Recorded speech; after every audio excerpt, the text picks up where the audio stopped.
Welcome back to the Through the Lane Podcast, NFL Draft Special. Today we're going to cover the NFL Draft Big Board, my NFL Big Board. Man, I can't talk. And some guys that I'm particularly high on that other people aren't, and other players that I'm particularly not big on that other people are. Some guys who I think are going to start rising as the process keeps going. Starting off, Armand Membu. I talked about him, I think, in the last episode.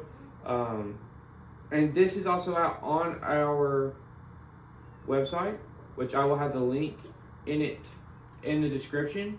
But so I have Armand Membu at 10, and there'll be a picture of it here. I've gone through the top 100, and then I did top 10 of every position ranking. And so some guys aren't in the top 100 that are in the rankings, but I have Armand Membu as the number 2 overall offensive lineman, ranking him at 10. I'm pretty high on him.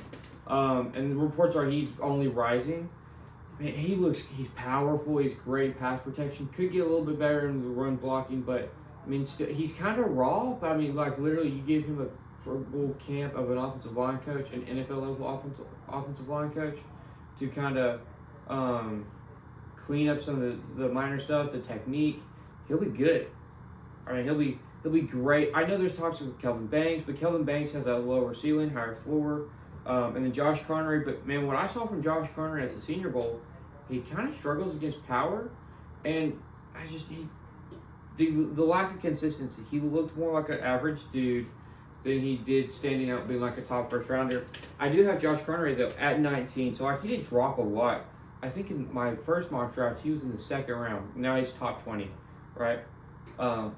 Which is a terrible spot to be in. It'll only go up. I don't know. I mean, from like 10 to 20, I have 1, 2, 3, 4 defensive ends, and then Walter Nolan, and then Jahdae Barron. I think Jahdae Barron could probably get as high as maybe 13. Mike Green, I have at 14. Jalen Walker, so he falls like the 20th in my mock draft, right? The reason is because they don't know where he's going to play. Kind of the Isaiah Simmons issue, where he, lined up at linebacker, but he fits more of an edge role. You're going to do what Abdul Carter did this year in college, but in the NFL, and transition him to edge. How will that hold up? I think still he's probably he's one of the better defensive ends in the league, or in this draft class. But another guy, I'm low on kind of, and he's a Georgia guy, Mykel Williams. The reason why is he's so raw, and he's got a lot of work that needs to be done. But I think if he shows good at the combine and he keeps doing good, I think he could be top 10. I definitely think he could probably pass Membu, Cam Ward, and Tyler Warren, unless they have like a big week at the combine. Malcolm Starks, I've seen some people. I have him at 11. I'm sorry, I'm bouncing back and forth. Some people are like, he's the second best corner or back first round pick. Listen, I have him as the 11th best athlete here. He's very naturally gifted, very athletic, very smart, and I just love him. I think he'd be great for the Dolphins, who need some rework in the secondary. Offensively, as long as you have Tua and Jalen Waddle, and then the host of running backs, which they're going to cut Raheem Mostert, they'll be fun. Shamar Stewart. I had him back, I think, second round pick, and now I moved him up again to top 20. He's 16. The reason behind that, and he's ahead of Mykel Williams, is the power. And it looks like he can be better more. It's a small edge, right? And the difference between him is Jahdae Barron, and I think Jahdae Barron can skyrocket it up, and I've already talked about that. But Shamar Stewart, I think this is where he'll end up, 16. On the rest of the draft boards. I'll probably do one after the combine, which I think is in like a week or two. But I mean, they're kind of neck and neck. Both guys that need a lot of work. But I think Shamar Stewart has a higher floor, kind of. Barely. Mykel Williams could be a good early down runner, but like Shamar Stewart's powerful. He just lacks some speed. And then Josh Connery at 19. Shedeur Sanders at 20. Again, this isn't a good quarterback class. I'm not big on his size, and he takes too many hits in the pocket. Would love for him to release the ball a little bit quicker and not hold on to it too much. But, I mean, that's just nitpicking, right? Colston Loveland at 21. Tyler Booker at 24. He's powerful, man. I haven't watched too much tape on him. There's going to be a guard that goes high. That's probably why he's 24. But I put him at 24. But still, he's pretty good. He's the best pure guard. I know that in my rankings, I have Will Campbell, and there's talks about him moving to guard because of his shorter arms. And if so, I think he'd be a great guard. The dude's great, really good at tackle, so if you move him in at guard, he's going to be even better. And then you have Gray Zabel, who honestly could probably pass Tyler Booker in the process leading up to the draft. And then I have 2 running backs in the top 30. And you won't see them. You probably see at most 2 go in the first round. It's going to be Ashton Jeanty and either Omari Hampton or TreVeyon Henderson. I have TreVeyon Henderson at 26 because he's a great pass catcher. He's physical and he's got home run speed, right? Omari Hampton's a little bit smaller, not as physical, but still he's elusive. I love his game. Great back. Massive production in college at North Carolina. And then Matthew Golden, Jai Campbell, I have him at 30. This is I say a weak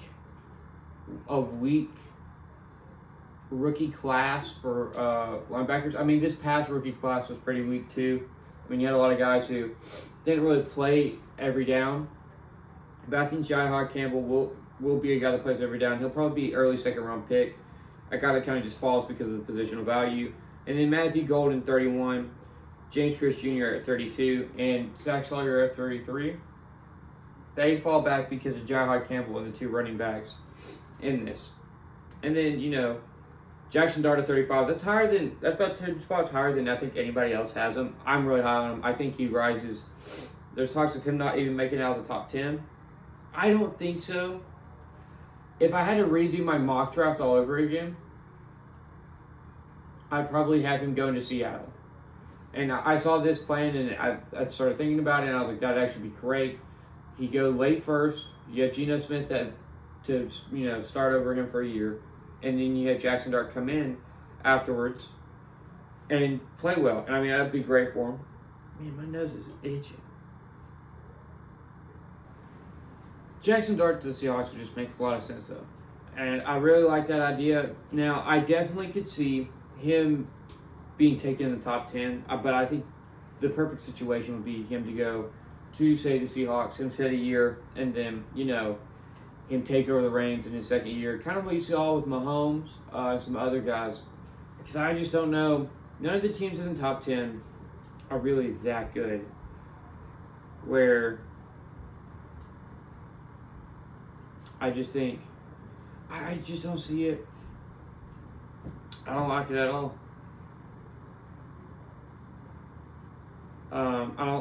I think it will happen, but I'm not a big fan of it. I'm sorry, I was rambling on. I'm trying to move some stuff over. Siobhan Revel, not huge on. Well, I'm huge on him, but I think the injury hurts him. JTT at 40. I don't know how to say his name. Edge from Ohio State. Ariante Ursary, right? I have him falling, but I could realistically see him being taken earlier on by the Chiefs because of his upside. Just because he's so talented, but he's so raw. But another guy I'm high on, Darian Porter, 52. He's older. I'd probably about to say I'm even with a lot of people. I think if it works out, he's going to be an older corner that does great for a few years, and then probably has a few years after his rookie deal. But if it doesn't, man, you're going to look like an idiot. Because the room, he's got 3 years to develop. Cameron Williams, not high on him. He didn't really do good. He didn't really shine out all year. So, I kind of, looking back on it now, he needs work. I haven't watched much film about him. I've still got a little bit of film to go through. Classes have been busy. But, yeah. TJ Sanders, I haven't fallen just because there's other quality players ahead of him, really. Josiah Stewart, I have at 58 because I think he's just enormously talented. I think he could be a very good double-digit sack getter in the NFL if he develops properly. Jaden Higgins at 61. I'm big on Cam Skattebo. I had the realization of he won't go that high. I have him. I'd go to Iowa State. He went to Arizona State, but I think he still is probably RB4.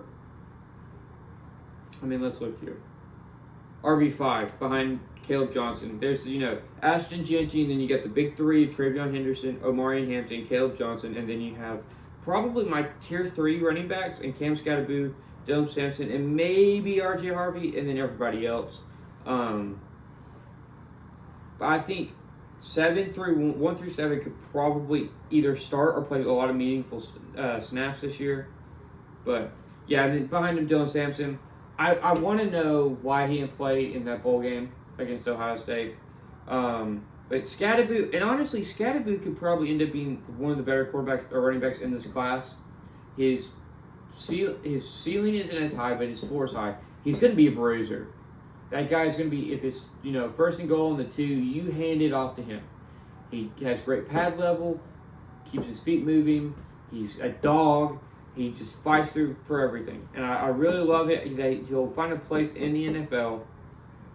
I mean, personally, if I'm one of those teams early on that you're taking your quarterback and you have a decent offensive line and you need a running back, you go for him. I mean,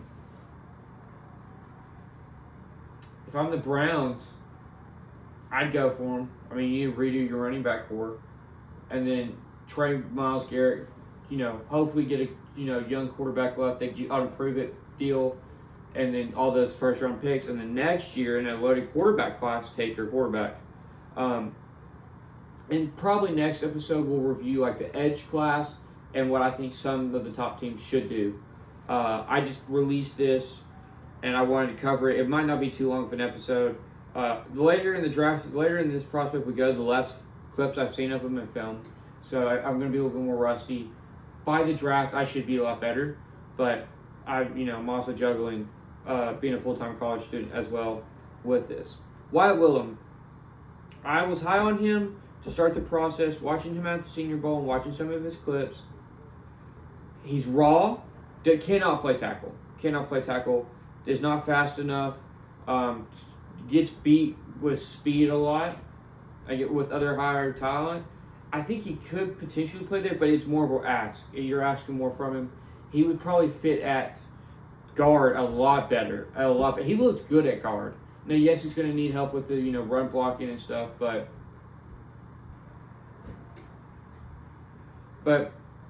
I think Wyatt Willem, he could go higher. He could go in the second round. I have him like borderline second or third, but I think he could go higher. We're just going to need to see more from the combine. But a lot of it now is just measurables, speed, and then just dreaming in the combine. Tez Johnson at 65. I'm really high on him.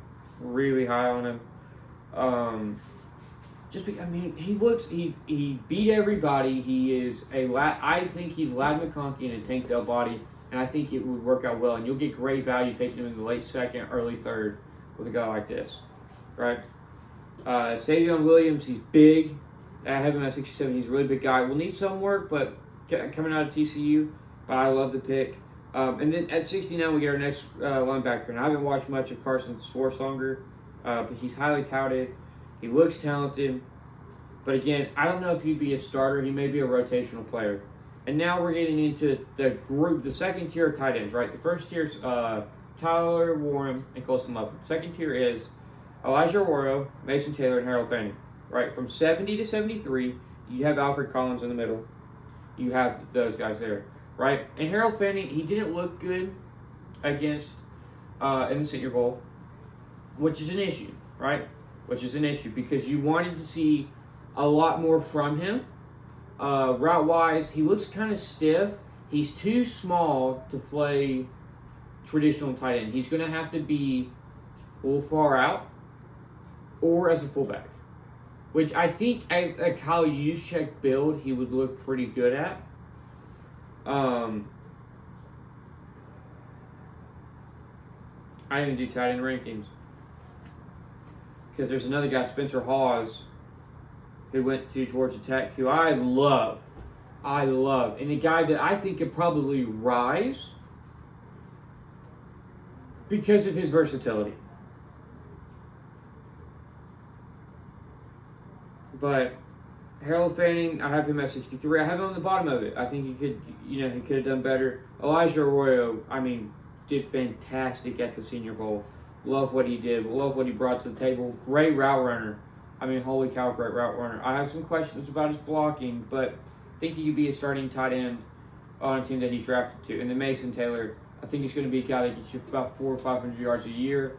He's not going to wow you, but he's going to get the job done. Be very good and not hurt the team. Be an asset, right? He may be a journeyman. And then at 75, Isaiah Bond, he fell in just because of injuries. He just didn't perform out this year. And then 76, Marcus Mabeau. A lot of people are high on him, and I don't understand why.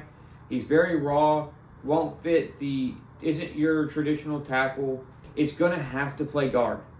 I don't see him fitting that tackle at all. I know I have him on the tackle rankings, but I don't think he fits it at all. Just because of small hands, slow feet, he needs to be at guard so he can kind of have guys on each side of him so where he doesn't have to loop around. He can kind of keep people in front of him, but I think early on he'll get beat with speed. I don't think he's a guy that starts day one. I don't think he is a guy that plays a lot in his first year. I think he's a guy that's going to have to sit for a year and then step in and move up.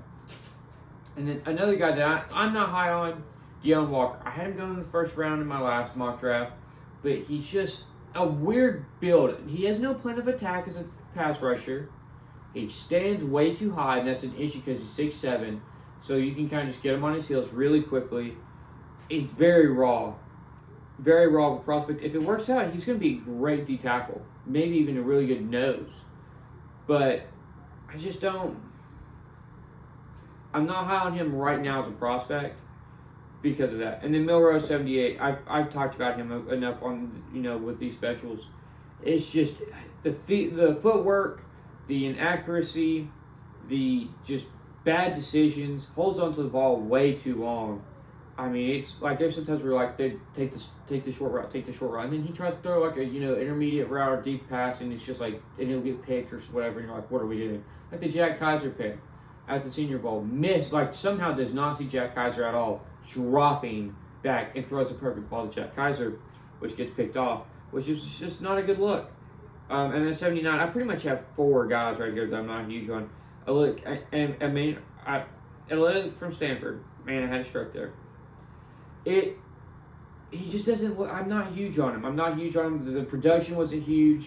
He's physical, got good body control, but still, I think he could be a good 3, maybe 2 in the NFL, but not a number 1. Not like some of the other guys, like a Tez Johnson, who could probably be number 1. Jaden Higgins be a number 2. Why did I say Tez Johnson be a number 1? Tez Johnson's a number 2 at best. Jaden Higgins a number 2. Restrepo a number 2, which I'm really high on Restrepo. I think he's the best. He's the second best slot player in this draft behind Emeka Egbuka. Just because he's fast, he's big, great route running, just catches everything that's thrown towards him. I love it. And I have him at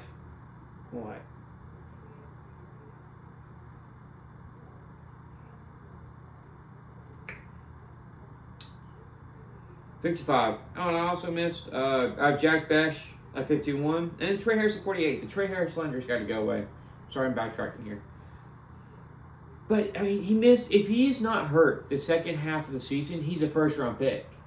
And it's because of the injuries, and you forget about everything he did, and he kind of just falls away from the rest of these other guys that you're just like, oh, okay. But, he's the 5th best. I think Matthew Golden and him had the complete opposites of the season. Matthew Golden did not have a great first half of the season, and then does amazing in the second half of the season. And look at him now; he's a late first-round pick, projected-wise, right? Trey Harris goes from having a great first half of the season, being a late first-round pick projection, to missing time in the second half of the season, to being second-round pick, maybe early third. And I don't necessarily like it. I don't know if he'll play, if he'll participate in the combine, and if he does, I think he raises his stock. Now, there's another guy that everyone needs to keep their eye on. It'll be either a slot or outside. I think he'd be a really good slot, and he could be slot number 2. Maybe number 3. Tez Johnson's done a lot. Is Nick Nash. Because he's like 23, 24. He's a little bit older, but he played his first full year at receiver. He can improve a lot a lot, and I love it. Love to see it. I think if he does go to the combine and shows great route running and whatever, he could be a third-round pick. I don't have him there yet. I want to watch him in person. Not in person, but on TV and whatever, because I'm not going to the combine. Don't have that kind of money. But I would love to see how he does and then go on from there, right? Just to like to see how it would go. Now, back to the thing. I have Jalen Noel, 81. Just because, I mean, the Iowa State, I think he's a guy that can rise. I mean, a lot of these guys can rise, and a lot of guys that I think we've seen the best of, right? Anthony Belton, I think he probably jump in the top 60, really. Maybe top 75. I have him at 82. Upton Stout, slot corner, has the kid that came out of Michigan that plays for the Commanders. Mike Sandstrom, who looks really good. He's perfect for the slot. Mike Sandstrom, when he played out at outside corner, struggled a little bit.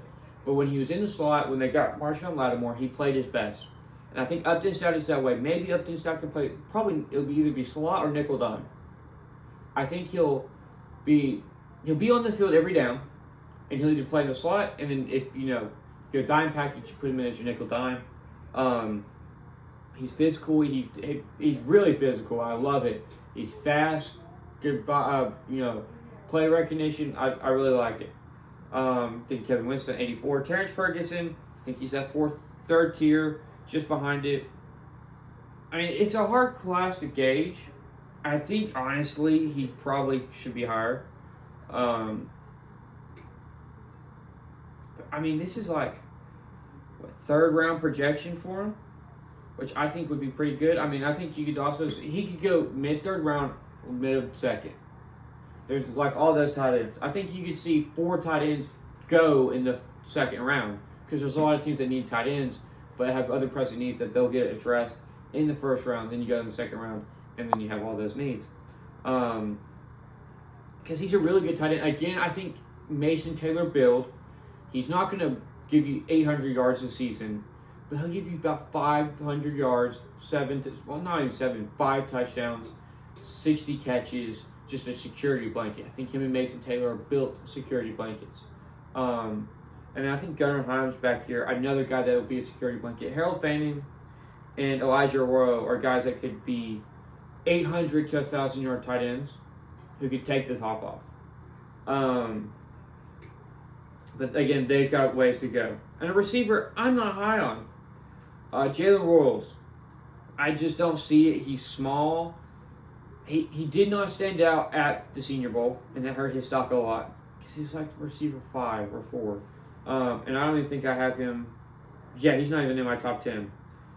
He just didn't wow me. He's fast, but he's not fast. It's just not enough where I'm like, wow. And so it just didn't stand out to me. But here's someone that I think we should be on the watch that could probably skyrocket up the boards and potentially be a first-round pick. You could now see 4. And I could see him being QB3 or 4. Tyler Shuck.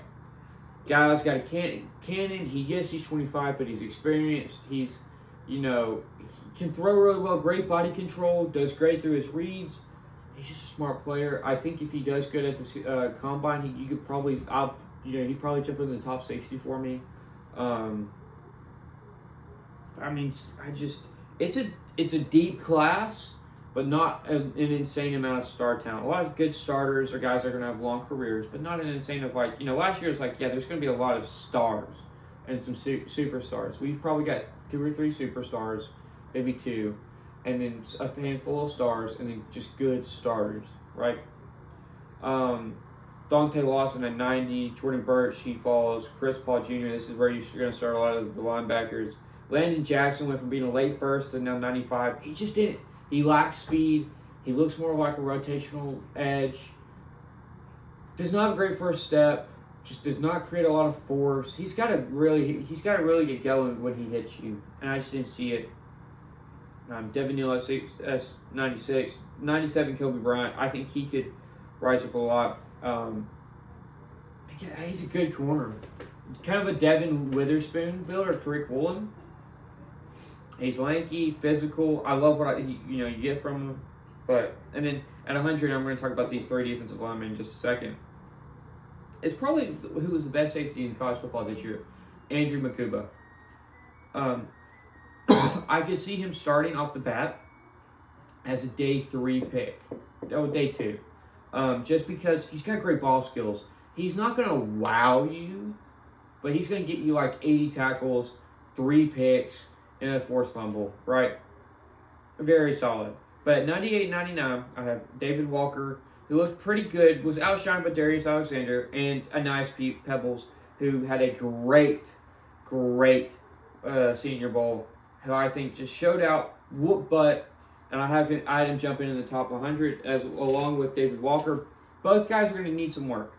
Both guys are not polished at all, very raw guys, but I think could turn out and be really good. And then there's, Darius Alexander, who he can play the edge, but I think would be better as a 4-eye, kind of in between the tackle and guard or on top of the guard. Not, in front of the tackle or outside the tackle. He has to be between the tackle and guard or on the guard. Just nose up to him. I have him at 49 between Trey Amos and Trey Harris. And honestly, that's kind of low for him. When I put him there, I was like, man, that kind of feels kind of low. But, I mean, again, another loaded class. It's a hard class to gauge. It's a very hard class to gauge. But, yeah. So, 6 of my top 10 quarterbacks are in my top 100. 7 through 10 is Quinn Ewers, Will Howard, Riley Leonard, and Seth Hennigan. 8 of my top 10 running backs are in my top 100. Then you have Quinshon Judkins and Trevor Etienne. All 10 of my top 10 receivers are in the top 50. Same goes for my top 10 tackles. And then top 10 guards. The bottom 2, Jared Wilson and Joe Monheim, 2 pure centers who I think could probably start day 1 along with Jackson Slater from Sacramento State. He'll probably need a year before he starts. And then edge rankings, the top 45 is the top 10. This is a loaded defensive class. Linebacker has some very solid guys, but just not enough to wow you. And then safety. But I had some more ideas that I was going to talk about in this episode. None of them really came out. But next week's episode will probably be looking at the edge class and looking at probably some of the tackles, as well as,